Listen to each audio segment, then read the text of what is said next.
And benvenuti, fellas and bellas all over the world. Welcome to another episode of the Napoli Rant. I am Raf Biz, joined by my co-host, the vicar of Vesuvius, Rafa Risto. What's up, Rafa Bizzarro? Ciao, bello, tutto posto. Hello to you, Rafa, and hello to all of our live viewers. Let's get this right. I know it's really fun. So nice. I had catchy, to play it twice. Man. Our opening music is catchy, brother. Catchy, love it, man. Thank God for that royalty-free music. But yeah, hello to everybody in the live chat as well as our audio listeners. Let's get this rant on the road. But before we do, please show your support by subscribing to our YouTube channel and be sure to give this episode a like.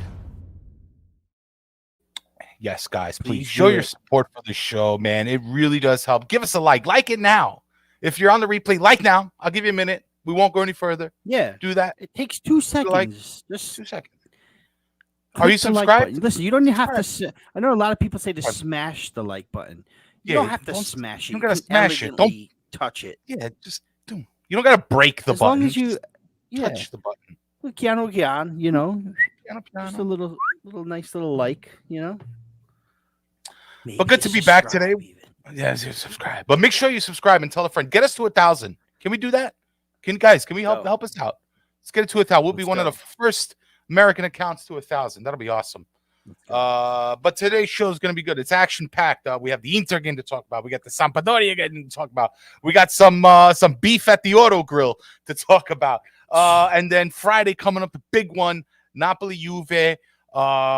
Big game. Big statement. We got a lot of friends going out there. That's going to be exciting. So yes, some friends are in the chat now that are going out there. Let's check it out. Let's go. Yeah. Oh man, we got a whole bunch of guys here. Well, all right. Shout out to the 90-minute club that were here first. Yeah, man, they're always getting at me, man.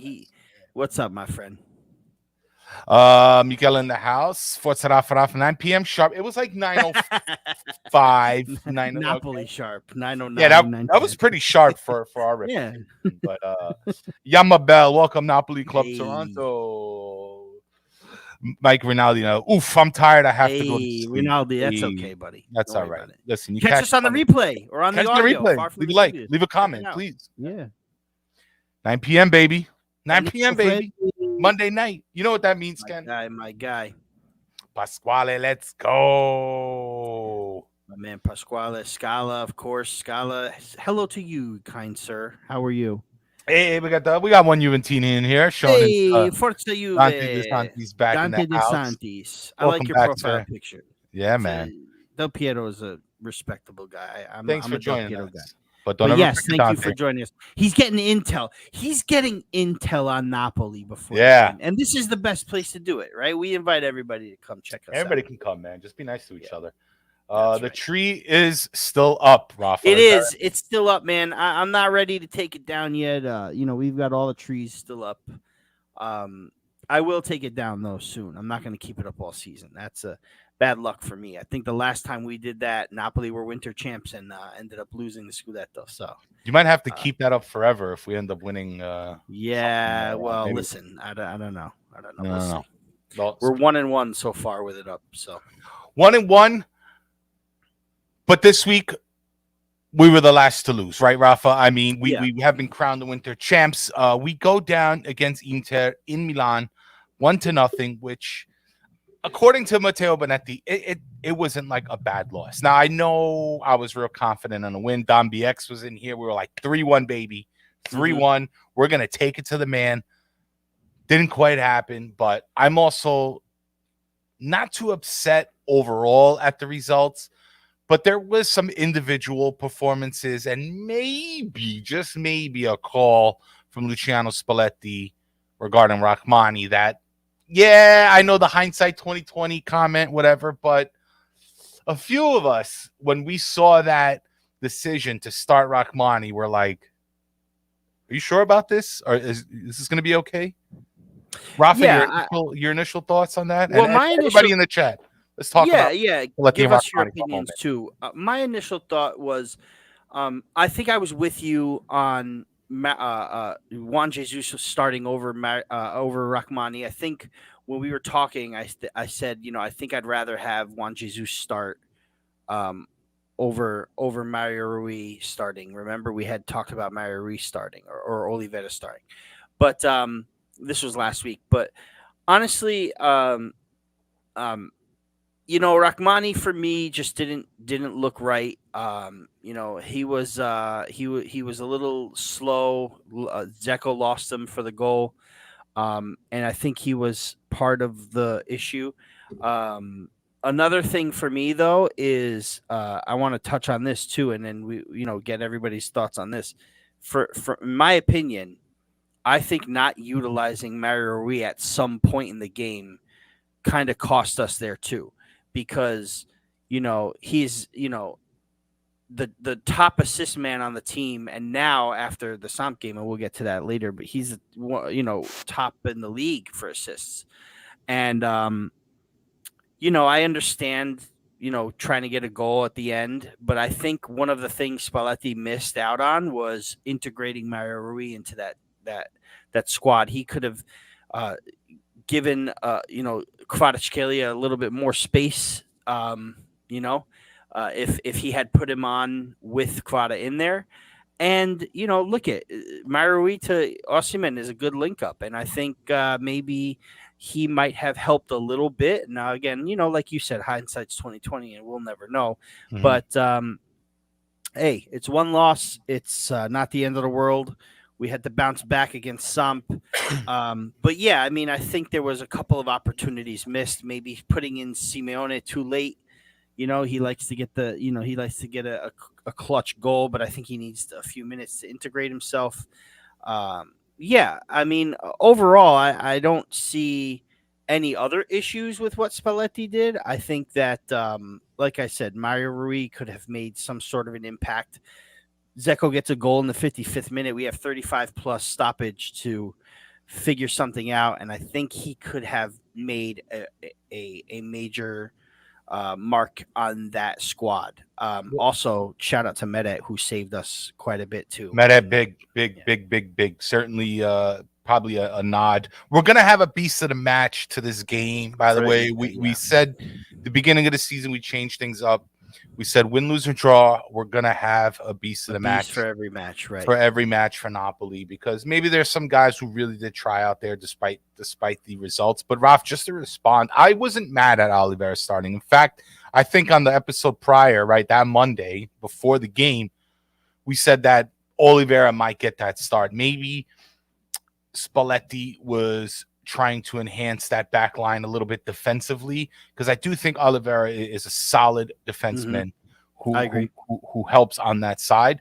But Mario Rui, like you said in the beginning of this episode or this topic, that he leads the team in assists, and now the league, and now the league, right? And he's great at that. It's been his forte all season. So yeah, I guess in a sense, to get goals, maybe one would say that Rui should have started this game, but at the same time, man, the flanks weren't all that this game, were they? Mm-hmm. I mean, Zielinski didn't quite have a great game. He ended up being replaced by Elmas, I believe. Cavada was just didn't do too bad. Elmas didn't do too bad when he came. Elmas did all right off the bench. I think he got rewarded with the Sampdoria game for that. Mm-hmm. I don't know, some. I know. Well, there has to be some sort of rotation. You have to rotate at this point. I know it's a couple games 1 and 2 back. You know what I mean?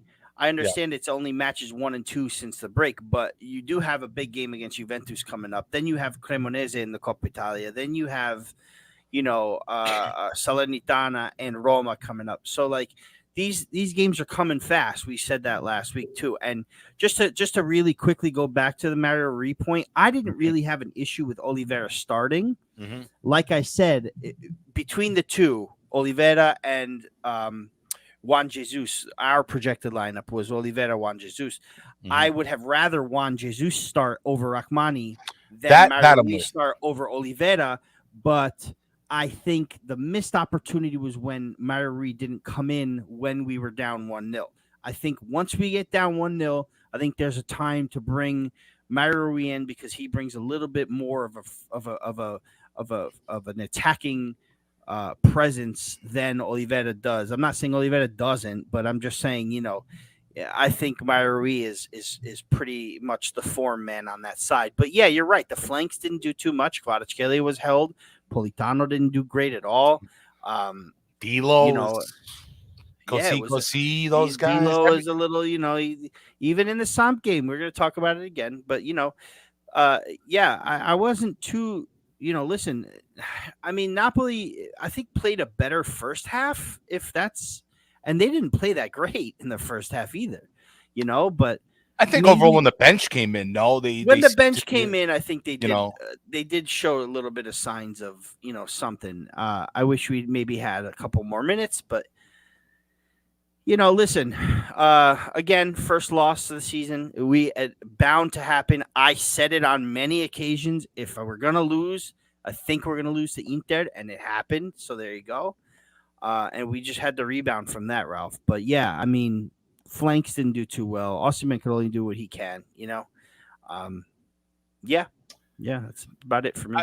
Right? Yeah, I'm with you there. We won't get too deep in it, but like I said, I'm not mad at Oliveira starting, but I was a little skeptical about Rachmani. Now I know he's a starter. We want to get the rust off. We want to get him back into form. I get it, but do you really want to do that against Inter in Milan, like away on the road? His first game back. I mean, you had Juan Jesus and Ostigard play all the games in the friendlies. I would assume they were maybe in better physical condition. But again, you want to rely on your starters. Spalletti is the one talking to Rachmani, and Rachmani, I'm sure, is like, I'm good, I'm all right, I'm healed. I'm sure they were cleared by medical staff, but still, when you're out that long, you're always going to be a step behind. All right, and considering you have a game against, like in these next 5 games, you have games against Sampdoria, you have games against Salernitana. There's plenty of times that he can gain his form back. Coppa against Cremonese. Against Cremonese, that maybe, especially Coppa against Cremonese, where maybe like the risk involved is not as big because it's a Coppa match as opposed to a Scudetto or like a Champions League or something. But I don't know. Either way, again, I don't want to Monday night football quarterbacking, whatever other Monday morning quarterback. Well, no. So another point, really quick, before we move to Samp, is Anguissa too. Our beast had just not been looking beastly, especially against Inter. He wasn't as beastly as he was. We had It was a tough match. Inter had nothing to lose, I feel, coming in, and they're a strong team no matter what they are. And no shame in losing to Inter on the road. We've historically, recently anyway, haven't done well at the San Siro against them. So, or at the Meazza, they call it the Meazza, I guess. But moving on, right? No, well, we did have a beast though for that, right? But I'll close off as well. You know what? Let's just put the beast on. I'm not going to do the video for this one. I'm going to throw it right up, Rob. Sure, just throw the photo up. Yeah, I'm gonna save that one for the beast of the match for Sampdoria. But guys, beast of the match, Inter Napoli. What do you think? Put it in the chat. I want to know. Who did you have? Here's ours. Let's pretend some cool thing. Min-Jae Kim for me was my beast. Beast of the match, Min-Jae Kim for me, man. He to me, he showed the most ambition. He showed the most energy. He showed the most grit. I think for me, out of everybody on the 11 on the pitch, I mean, I think he wanted it the most, and he showed it. He was in the back, yelling at people, giving out instructions. He was running down at Lukaku. He was running down balls. He was running down against attackers, and that's it. He just showed that he wanted it.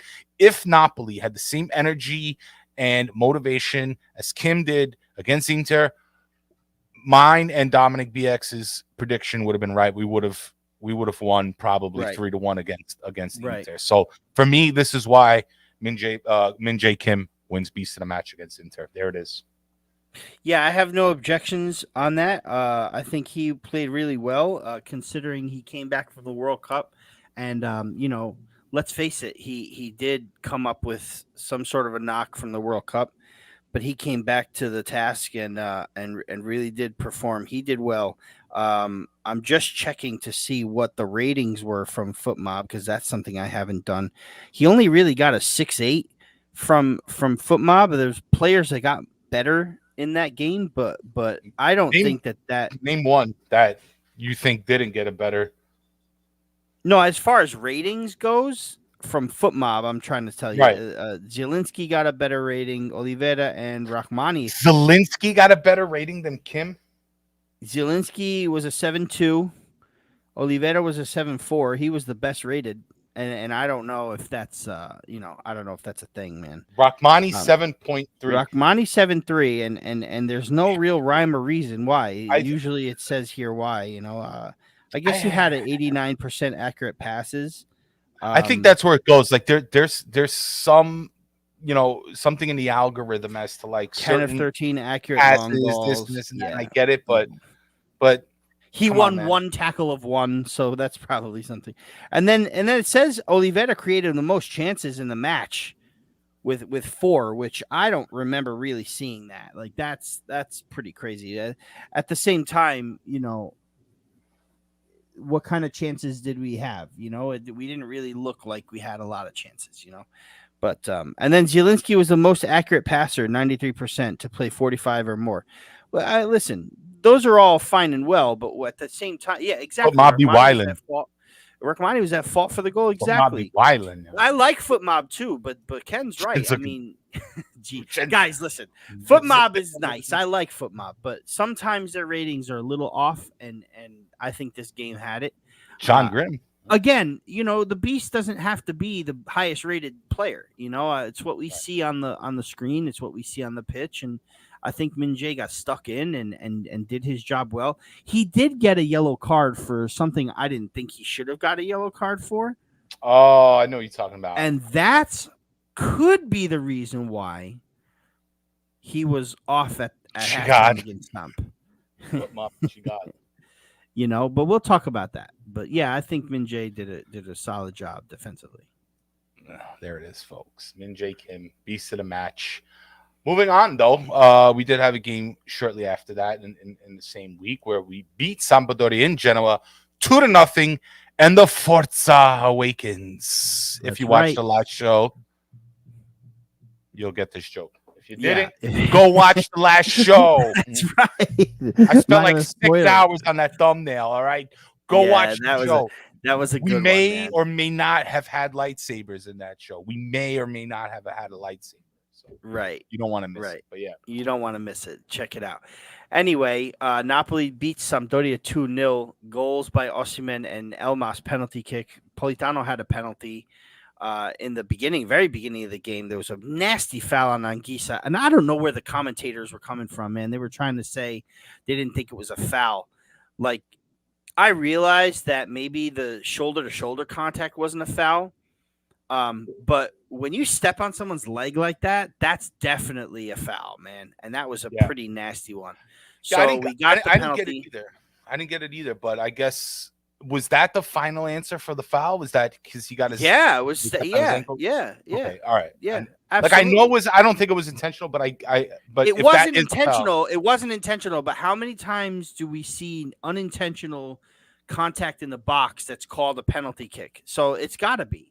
Right. It's got to be. So just by the letter of the law, it was a penalty. However, Politano had it saved. It was saved by Aldero and then hit off the bar. We continued on, and then Osimhen scored. In my opinion, the best goal he scored this season.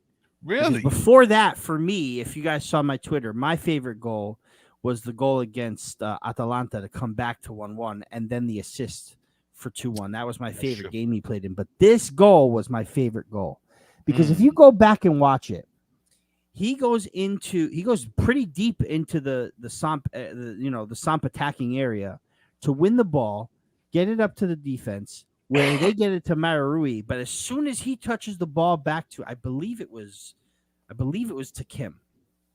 Right? Okay. Soon as he passes the ball up to Kim, he turns around and just darts for the box. I watched him the whole time. I noticed that Victor was back there, a la Cavani, right? He was back there, got the ball to the defense. Defense brings it up to Mario Rui, who's dribbling it down and freaking sees Osimhen just going the whole. It was 100% my favorite goal of the season. Yes, the Roma goal was beautiful, and it was the timing of it and the way it happened. It was beautiful. Probably goal of the season for him. But my personal favorite goal was this one. Pure striker goal is right. He did exactly what a pure striker is supposed to do. Get the ball cleared, get back to your spot because it's coming. And Myri just read him so well. And that was when I was like, why didn't this guy start against or play, at least even come in against Inter? That's where I was like, see what I mean? Myri to Osimhen, boom, 1-0. And it was really no looking back after that, What I like most, I mean, the thing with, not to get back to Inter, but you could tell, Ken said it, they were taking our midfield out of it. They were clogging up spaces. I mean, Lukaku's playing deep back. I mean, you could tell Inter was playing a little bit safe. It was hard to penetrate through that. Mm-hmm. And when that happens, that's when I like to see people who can cross the ball.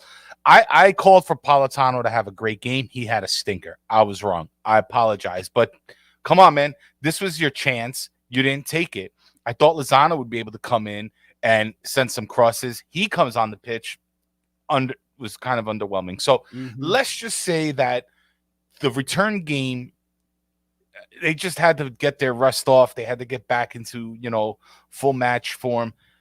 And we saw in Sampdoria on a rainy day. And I always hate rainy days because I always feel like Napoli just don't do as good. Right. Or we saw how many more shots? We were in the Discord on the game thread, and every shot that went above the net, I was like, oh, it's the rain. It's the rain. And it kind of became like a joke of the match for that day in the Discord. But how many times when it does rain do you see this ball getting flown over the net? We haven't seen that as much. I feel like Napoli have been a little bit more like a little bit more conservative with their shots. They're not just trying to blast shots. They're just trying to like kick it on target. And they've been pretty good with that lately. But that game against Sampdoria, we saw a lot of wild shots go over the net. But either way, we were drawing fouls. Again, something that we didn't see against Inter. I mean, come on.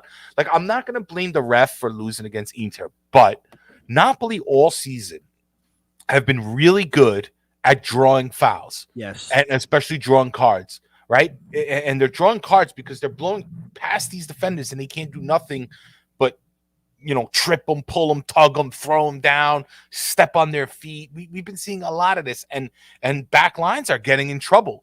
And that's when we're able to kind of capitalize because they have to be a lot safer, more conservative, so they don't get the red. And we're just, pounding shot after shot, chance after chance. And that's where we earn our money. We didn't see that against Inter. I mean, Cavada was being hacked. He had to be taken out the game. Some are saying, some are saying maybe, he was being a little bit greedy with the ball. And I just think like he was trying to penetrate in, but he was being covered so well that he was unable to. There was a few times he tried to send the cross in and it got blocked. I mean, there was just nothing for it. They played him good, but Sampdoria, either way, right. And I think the same thing happened with Sampdoria with Kvara, though. I think the same thing happened with Sampdoria, where like he maybe held onto the ball a little too long, right? But they know how. Like, I think the pressure is on him. This Kvaradona moniker. I know there was a journalist from, I think it was on Kiss Kiss. It was a journalist that said that it's not a physical thing with him; it's a mental thing because he made mention of the comparison, and he said that it excites him the most, but also he realizes there's a weight to that name, so maybe it's getting to him just a tad. Hopefully it's just rust, man. I mean, he missed like maybe 3 or 4 games before the break and then had a break, and we've got to just get back integrated in it, and it should be fine. As far as everybody else goes, though, I think they all played so well. I mean, I don't know. I've seen some people say things like, "Oh, Napoli played pretty poorly." I don't know if I agree too much. Like watching the game live, and I was cutting hair and working. You know what I mean? You could probably get a little frustrated at some of the things that went down in that match, but I think Napoli really played Samp well. And don't forget, it's a team that needs wins, and it's a team that's scrappy. They just beat was it Sassuolo on the road, and it was their second win of the season after only scoring 7 goals all season long. They had something to play for. Gianluca Vialli and Sinisa Mihailovic is passing, and the memory of them. They had something to play for. Also, shout out to Vito Doria for last minute coming on with me and talking about that. That was pretty cool. Rest in peace to Vialli and Mihailovic. But yeah, I mean, Samp had something to play for, and Napoli really took care of business. We missed the penalty fine, but then Osimhen. Then you mentioned it too, Ralph.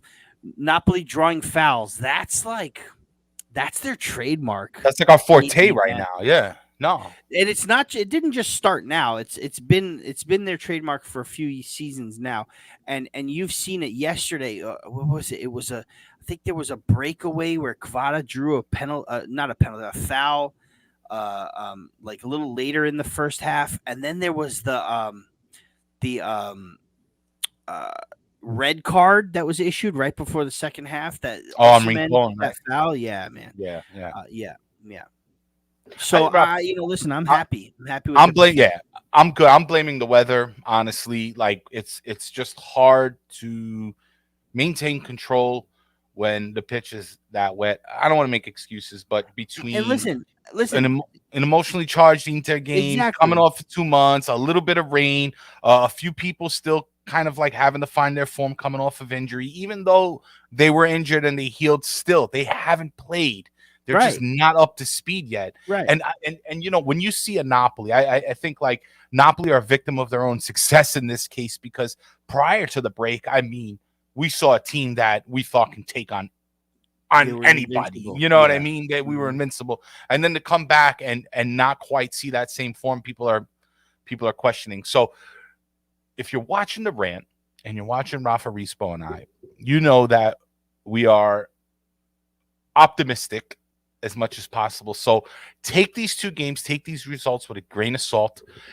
Look at the bigger picture, take into account all the details, and I think I'll speak for the both of us when we say we're going to be fine. We'll be fine.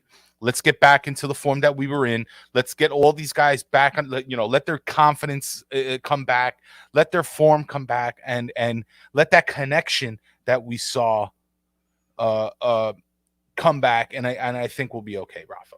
And it will. Trust me, in due time it will.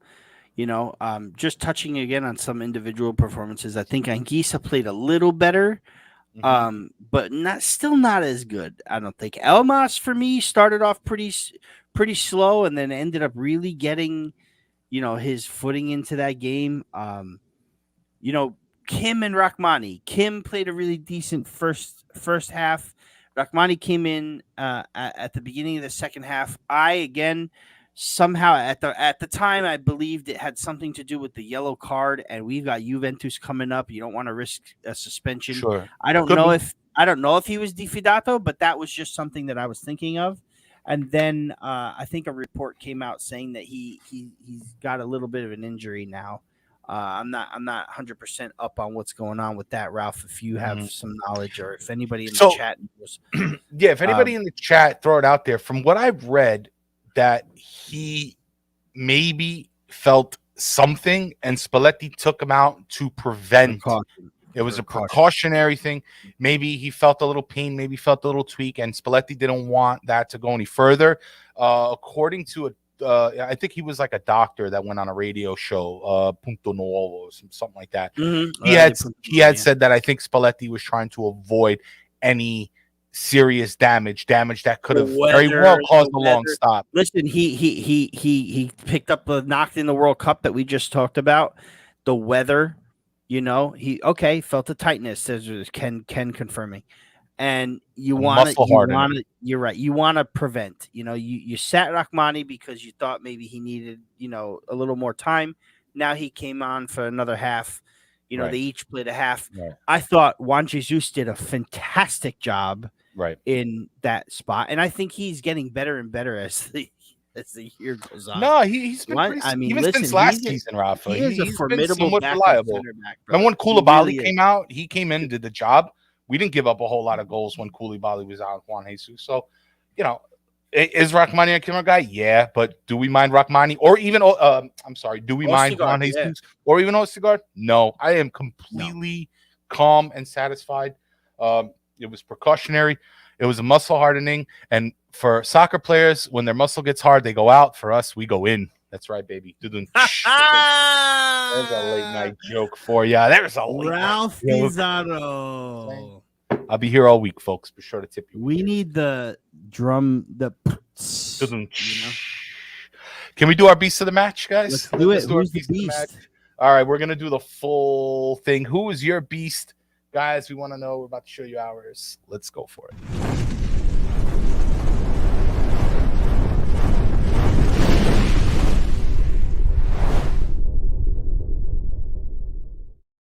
Was really happy about. Now, this was kind of a toss-up, maybe between Osimhen, maybe another player, but I gave this one to Mario Rui.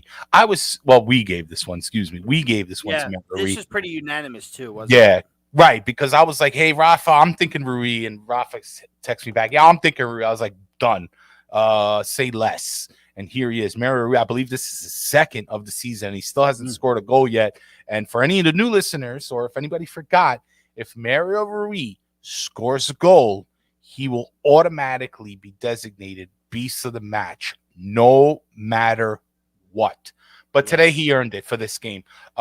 Me personally, it was his crossing that did it. I mean, Rafa, you said it. On Inter, we really missed him with Oliveira. Now, by missing him, but on Sampdoria, it was like right back at it. Just gorgeous long through balls, gorgeous crosses, setting up so much offense. I mean, there was one, did you see it where he just kind of like, I think it was the second half, he just kind of like kicked it up in the air. I mean, just boom. And Osimhen caught it and almost converted on that pass. And it was like, whoa. So he seemed really calm on the field. I don't know if that sounds weird. He was just composed the whole time, as if like he can see everything on the pitch that day. He was locked in. He took his ginkgo bilobas, fish oil, and all that good stuff, and he was locked in. And he gets beast of the match just by purely proving what he can be for this team when we need goals. And he just added this weapon to his arsenal. His delivery all season has been outstanding. Wow, we just shot up in huge numbers. Thank you for everybody. I think 20 people literally just logged in. Thank you. That's awesome. Awesome. And it keeps going up. But you came at the right time. We just made Mario perfect. Yeah, right. Just so everybody knows. But I think his delivery all season has been outstanding. And yesterday, or the game against Sampdoria, just kind of further validated it, especially missing him for Inter. So for me, Mario, we beast of the match. Well, and I'll tell you what. At the same token, he actually did win player of the match for Foot Mob. So see, I told you, just as Foot Mob gets it wrong, they get it right again. You know, he got an 8.4 rating in the match. He had, obviously the one assist, 87 of 101 in accurate passes. That's 86%. He completed the most passes for 87 in the match and was also the most fouled player on the pitch yesterday. So in my opinion, and listen, there's a lot of these guys that are being mentioned right now that deserve it. I think Elmas was a shout. Definitely Victor Osimhen being a shout. But Victor played great, by the way. Scored. He drew penalties. Victor, I thought, played great. Oh yeah. I mean, he drew the penalty. No, right? he didn't draw the penalty. Oh no, he drew the red card. He drew the red card. Right. Elmas drew the penalty. Elmas drew the penalty kick by, I think, was it Elmas who touched the ball and then I'm pretty sure. No, it was a handball. Yeah, it was a handball. It was a handball, but I think it was on Elmas's foot. You know what I mean? Like so that's what I mean by draw the penalty.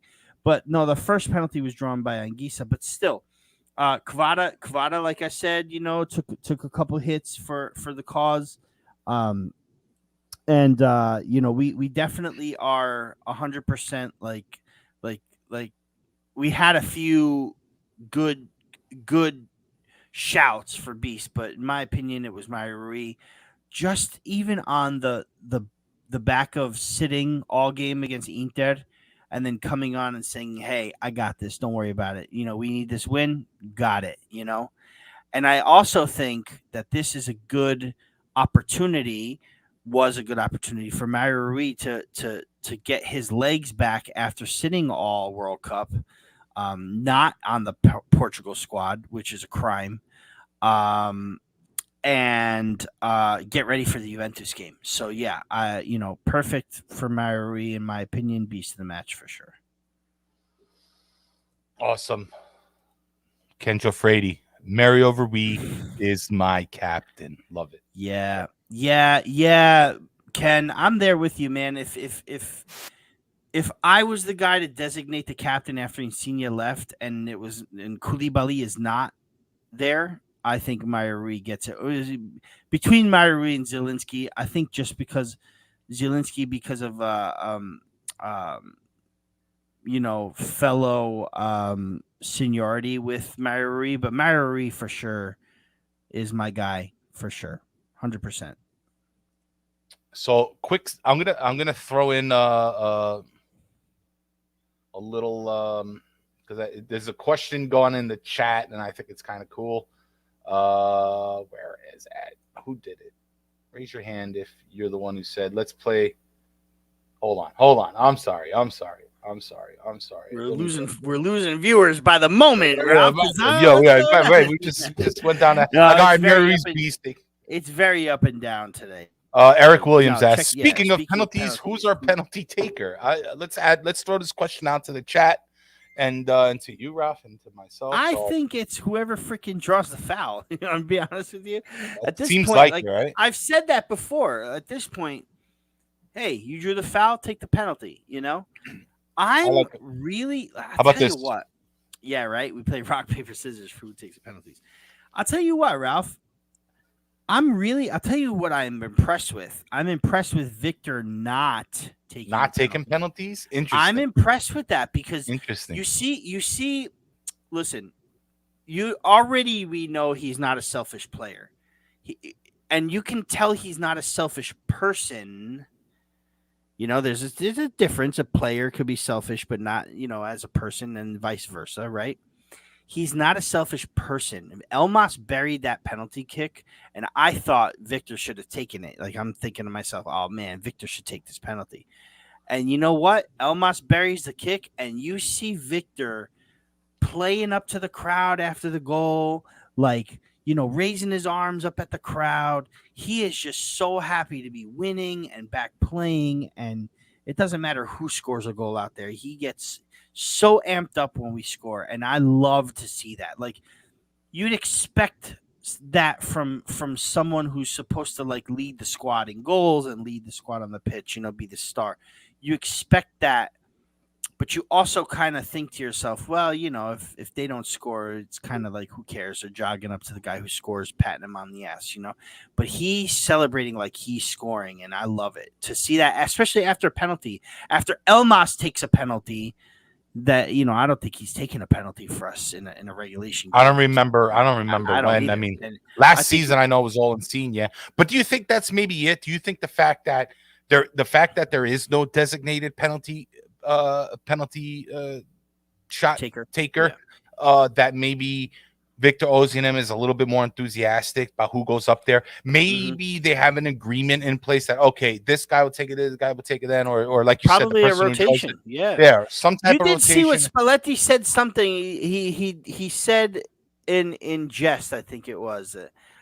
He said something about being organized when it comes to taking penalties, and then he made the reporter repeat it. Spalletti said Elmas was supposed to take both penalties yesterday, says Ken. So why did Politano take it and not Elmas in the beginning? I wonder what that was about. Maybe Elmas traded. Yeah, maybe they spoke about it. That could happen, You give me some buffalo mozzarella, I'll let you take my. You know what's funny? I guarantee this would be dope. because you've seen Zielinski take a penalty. Okay. You've seen, who have you seen take penalties? Raspadori, I think, took one. Zielinski, Politano, Osimhen. I think Kvara took one. Now Elmas, right? What if they pick a name out of a hat every game? Okay, that's the penalty taker. How funny would that be? But imagine somebody comes onto the field and exactly, right? Yeah, like the ball boy runs onto the who's that guy? Tommy, the coffee. Oh, Tommy, right? with his coffee, right? With his mocha in his hand. Right, he's gonna come with a mocha and a hat full of names, and he's gonna make I don't know. He's gonna make some like Moret has to pick it or something. Right. With his glove. I think they put all 10 players on the in a hat and they pick it out. It's like, okay, this is you. This is you today. You're taking this penalty. Boy, man, we still got a few topics and we're running low on time, Rafa. All right, let's gotta fire him out. Let's fire him out. You want to fire him out? All right, let's fire these out. We're gonna do. Let's see if we could. Let's challenge ourselves. Do you see the clock running, Rafa? I see it. All right, all right. Let's see if we can do this within 10 minutes. Can we challenge ourselves? All right, got it. All right, guys, rapid fire. Here we go. Okay. We're going to keep this under an hour. We promised ourselves. Real quick. This is not including the 25-minute Napoli Tongue. Yes, this is not included. All right, let's go. Like, this is just show. The extra 20 minutes is goodbye. Yeah. Derby del Autostrada del Sole. This is hilarious, man. This is hilarious. Listen, as much as it sucks because it involves Napoli fans, I thought this was really funny. Well, so here's the deal. I'm sure most of you guys heard it already. Roma fans were in Milan the other day, watching the Roma Milan game, and the Napoli fans were in Genoa, right, for the Sampdoria games. Now, apparently, what they think is that they planned this, organized this meet, this fight club meet, this fucking Warriors. It's like a West Side Story Warriors. Yeah, right. Like this, they were like walking by the auto grill, like got a Sfogliatella in his hand, and a knife in the other. You know what I mean? No. Like, listen, I had a Sfogliatella from an auto grill. Man, it was better than most bakeries in New York City. I would imagine. I could imagine. But yeah, so they met up. It was like, I don't know, like 300 of them. So come on, this had to be planned because there's no way like 150 people from each faction just randomly ran into each other at the local auto grill. Yeah, there's no way. For a little espresso and cornet and something and some gas. No chance this was incidentally a thing where like, oh my god, hey, look at them. Look at those guys. There they are. Let's get them. Let's get them, man. No way. No way. 300 people just randomly ran into each other, and they're like, but either way, De Laurentiis came out and Napoli had a press statement really condemning this. They were like, these are not good fans. Right. I think part of it was because like there was a threat. I don't think it's going to go down, but there was a threat to have the Napoli Juve game behind closed doors, and I would imagine there'd be more of a threat for the Napoli-Roma game coming up to be behind closed doors. I mean, fine if you want to do that. At the end of the month. If they do Napoli-Juve, though, that's bullshit because now you're just punishing everybody. So. Yeah, I mean, listen, if you don't want these ultras, don't let them come in. Fill up the curva with a bunch of kids, and their families, and let them sit there for $5 or for free as they're legally obligated to do 5 times a year, according to Michele from right. No, I think I messed up his name. Get tickets. Michele? Yeah. All right. I'm sorry. Michele. I'm sorry. I got so many names. Our great friend from the awesome show that I can't remember the title of. In the Shadows of Vesuvio. In the Shadow of Vesuvio. The same one that I freaking produce. Yeah, By right. the way, Michele, ciao. By the way, I want to say hello, and I want to say F you. That's what I want to say. Text me. Yeah, you heard me right, Michele. F you. I'm starting the battle. We talk about battling on this show. We talk about in private, you and I battling from show to show. Here's where I start the battle. Michele, you Juventino pezzo di merda, F you. I also love you at the same time. So let's see what you got next show. Whenever it comes out, what do you got? Damn, you guys gonna do a show this week or not? We'll see what happens. Napoli Juve, they have to do a show for sure. Ken will be there. Dom from BX will be there. Stadium is sold out. Yeah, no, stadium. So for the Juve, I have seen reports saying that there's no talk of shutting down the Maradona for the Juve game. No. However, it would make a lot of sense to shut down for the Roma game. But I don't know what the tickets are for that, too. I would imagine, I don't know if they're on sale yet. That's another Michele question. But either way, that game is coming up. So, but anyway, guys, peace and love. No fighting at the Auto Grill, please. Yeah, people are just trying to get gas, a quick espresso, and some Kinder Bueno eggs. But speaking of Roma, SCCN Winter Champs, grazie Roma. Yes. Yeah, F you, Roma, but then thank you, Roma. But then thank you for that wonderful, what was it? That wonderful draw. Yeah, that the comeback draw from against behind. Milan. Yeah. That pretty much secured us as Winter Champs. But not only that, Rafa, according to what Patrick Kendrick was saying, Mata Villadeo was saying, pretty much any pundit out there was saying that if this could be a very important result for Napoli's Scudetto hopes at the end of the season. So we could very well look back at this moment and say, this is what kept Milan at bay and kept them farther away from us. Because, Rafa, remember, we said at minimum we want 6 points. I know you said 7. I said 7, and that's where we're at. 7 and 6, and that's where we're at. You wanted 3 games. I called for at least 2. Either way, we have it back, and let's keep avanti così. Avanti così. Campioni d'inverno. I think it's something crazy like the last 19 of the last 25 winter champions went on to win the Scudetto. I think in the most recent that did not was last season where Inter were the winter champs and Milan won it. And then the season before where Milan were the winter champs and Inter won it. But then prior to that, it was Napoli in 2018 and Napoli in 2016 where we won the Campioni d'Inverno and lost the Scudetto by the Allegri Juventus team. So here we are. Allegri is with Juventus. Napoli are in front by 7 on both Milan and Juventus. Milan, I believe, play Lecce this weekend, but Napoli on Friday play Juventus at the Maradona. Grazie Roma for the result because it would have been a -5, and then I think we'd all be I'm sorry. Worried. No, that's okay. I think we'd be a lot more worried about things. But like I said, that number is 7 for me, and I'm happy where I'm at right now. I'm happy where we're at. It's 3 games. They have got to win 3 games, and we've got to lose 3 games for them to take possession of first place. And that's huge for me. I think that's a big thing. So that's a good point too, Cal. We lost on January 4th against Inter in 87, ended up with the Scudetto.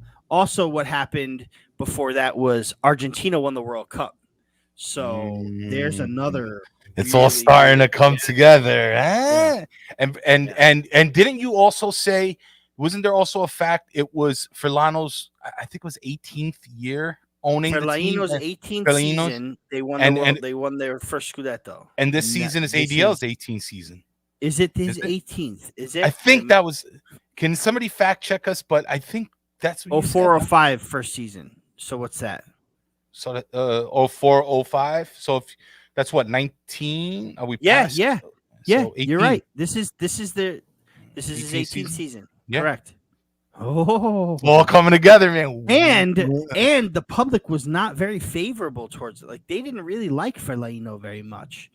I remember seeing ads. They threw pipe bombs at him. Dude, doing research for the Maradona podcast with Henry, I remember seeing ads in newspapers like, Fellaino 40 or like, out Fellaino or whatever. And then, he made things happen. So, one last comment. Listen, nothing is done. Nothing is done. I'm not gonna succumb to this S word. Okay. Right. Nothing is done yet. However, the chips are falling where we want them. So Quentin says, Auto Grill, the Waffle House of Italian. That's good. Dang. You want some syrup on that sfogliatella? Yeah. Aunt Jemima. All right. Let me read one comment. Jemima. Zia Jemima. Zia Jemima. Zia Jemima. Napoli Club Toronto has a great suggestion here. I'm going to read it out, especially if for all audio listeners. Napoli versus Roma. We don't let the team play. We just put out 200 fans, each gladiator style, and winner gets 3 points. Love it. That'll make an interesting club meet when we go for the 29th against Roma, because that's the next club meet is at the Ribalta, the 29th. Napoli Roma and Napoli Club Toronto are coming. I believe some of Napoli Club Philly are coming. I believe some of the Mid-Atlantic Napoli Club in DC are coming. Oh my God. This is going to be We're going to blow out the doors, bro. Yeah. They got And if you're out there, come to Ribalta. Now, there were people that were turned away last time. We're going to try for them not to turn away, but you've got to get there early. We're going to be there. I'm working on some other people to come. We had Serie A and CBS affiliates, or not affiliates, but like representation at the last club meet. I believe we're going to do it again. Look for more information on that soon, but that's Sunday, the 29th, 2:45 at Ribalta. Try to get there a little early. Brought to you by Tri-State Napoli Club and Napoli Club NYC. Big time. Doing big things, these guys. Doing big things. I'm going to put on some closing music, Rafa, while we finish this last topic. If you guys want to get a Forza Napoli. We lost your audio. Ralphie boy. Now? Well, I can hear you now. Oh, can you hear me now? There you go. All right. It's funny. I actually heard it this time. So I was like, yeah. There's a thing where you get the music on and it kind of all right. That's why I gotta give it. I think what we're gonna do is you put the music on and I'll talk, and then by the time you're ready to talk, we'll figure out a good way. Let's try that. Yeah. But this meeting on screen. Real production meeting. We're gonna smooth out the kinks here. I mean, hey, listen. If Paramount can have audio problems, so can we. So Always. Napoli Juve this Friday. Juve is still merda. Don't ever. Yeah, Juve is still merda, even though they won 8 in a row, all on clean sheets, last minute. Really funny story about that, actually. Really quick before we go. Last 2 games that they played, I told the guys, we're cutting hair, and I told them at halftime, I should put a bet on Juve to win 1-0, and everyone's like, yeah, probably, right? What happens? I don't put the bet down. Milik in the 92nd minute free kick. I don't put the bet down. Freaking, what's his face? Danilo scores in the 86th minute against Udinese. Both times I didn't put the bet down. Now here's the question. Do I put the bet on 1-0 Juventus so that does not happen? Because I feel like if I put the bets down, I didn't, but if I put the bets down, that wouldn't have happened. Like I would have lost the bet before Juve would have won the game. What do I do, guys? Do I take a chance and bet against Napoli for the sake of Napoli, or do I just not touch it at all? The problem is, if I don't touch it at all and they win 1-0, I'm going to be real pissed. So, what do you guys think? I say bet it. Yeah, you do? You got mush him. Well, if you're going to mush him. Here's the thing. Both weeks, it was at 0-0 at halftime where I was like, I'm going to bet this. Should I wait until it's 0-0 at halftime? I don't know. All right. I don't know. I don't think they're going to score much. But nothing. Listen, they're still merda. No matter what, they're still merda. I don't care what kind of win streak they're in. But, yeah, man. How you feeling about this one? Because this one's a big one. Now it's 1 versus 2. I feel like, I think a few guys were saying it. Carl Everett says, Raf, I've been betting against Napoli all season. Ken Trafedi says this can shape the rest of our season. I agree. Maybe. I agree. We thought Inter might have shaped the rest of our season, though. Sure, right. But I guess with that Inter loss and considering how close Juve is now, it is a big. I think it's going to be a big result. Well, look at it this way: we went into this. We came back from break plus 10 on Juventus, right? Now I'm not talking about anyone else. I'm talking about Juventus, right? We came into this break from the World Cup plus 10, right? We lose, Juve win plus 7, right? We win, Juve win plus 7, but we beat Juve, we're back to a plus 10. So It would be one of the biggest results that we could get in this campaign. Yes. Now, will it shape the rest of the season? Maybe. Will it deter us from winning a S word? I don't know about that. I mean, again, we'd have to lose 3, and these guys have to win 3 just for them to get to first place. Now, we're Napoli. Can it happen? Of course it can. But I think this season is just a little different than the past seasons. So while I agree that it could shape the season, I think that there's a really good chance, no matter what the result is here, that we'll gain our footing. So listen, if Cremonese can take fucking Juve to the 90th minute and almost still draw them, if you put the numbers together, if you put it all together, I think Napoli win. I think game by game they've been improving a little bit. They've been finding their form a little bit. Ken talks about mentality here. I think this is where the mentality is going to come out for Napoli, and I think they're going to put on a hell of a performance. I'm not scared of anybody, guys. I mean, no, whatever happens, I'm not scared of Juve either. But I'm not scared, man. I'm not scared. This team has gained my confidence, man. If they lose, listen, maybe we can revisit this conversation. Maybe we can revisit my feelings. But for now, I'm not scared. All right, Juve, yeah, they're pretty hot right now. One can say they've won all these games, but but they struggle. At the end of the day, they struggle to score. They get their goal, but they struggle to get it. So they're gonna have to. Here's the thing: they have the best defense in the league. They've only given up 7 goals all season. Now that's another thing to talk about. This is probably a conversation for another day. Maybe, Ralph, we have to have a pre-halftime and post-match on Friday. Maybe. We'll see, right? Yeah, well, stay posted, guys. Let me give you this announcement. Stay tuned, because we might do a pre-show. We might. And Monday, we may have a special guest. We're going to announce that once it's all confirmed. Special guest coming up. Not going to want to miss that. Monday, possible pre-halftime post with some of our friends out at the Sao Paulo / Maradona. I keep saying Sao Paulo. But yeah, I mean, listen, Juve is a very winnable match. Like, in my opinion, Juve is winnable. I think we can do it. We can do it for sure. Oh, anyway, guys, listen, we're gonna wrap this up under the 1 hour mark. So I just wanted to give a big thank you to all our live viewers. It was a great turnout today, and just like Napoli's kind of getting back into it, so are we. So are the viewers. Hey, man, let's get back into this. Let's show the support again. Please like this show. Subscribe to our channels. If you made it here to the end of the show, subscribe. What are you doing? All right. Share the show. Get us to 1,000, guys. We did great on Twitter. We're almost at 900. Let's get us to 1,000, bro. Like, you make this show for us. It's you guys. This is your show. This is the people show. This is the Napoli brand. This is where we come and we let it all out, guys. This is therapy.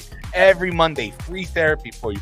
Please support us, man. Just share it. Just share it and tell everybody to subscribe, all right? Just do it. It feels great. Do it. Trust me, and we'll thank you. Because the more we do it, the more free prizes we can give away too, right, Rafa? True. So don't you want that?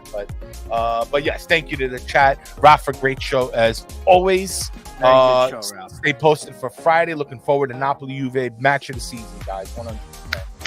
But let's go. This is where we shine, baby. Andiamo. But until then, Forza Napoli sempre. Ciao. Ciao, guys. Be good.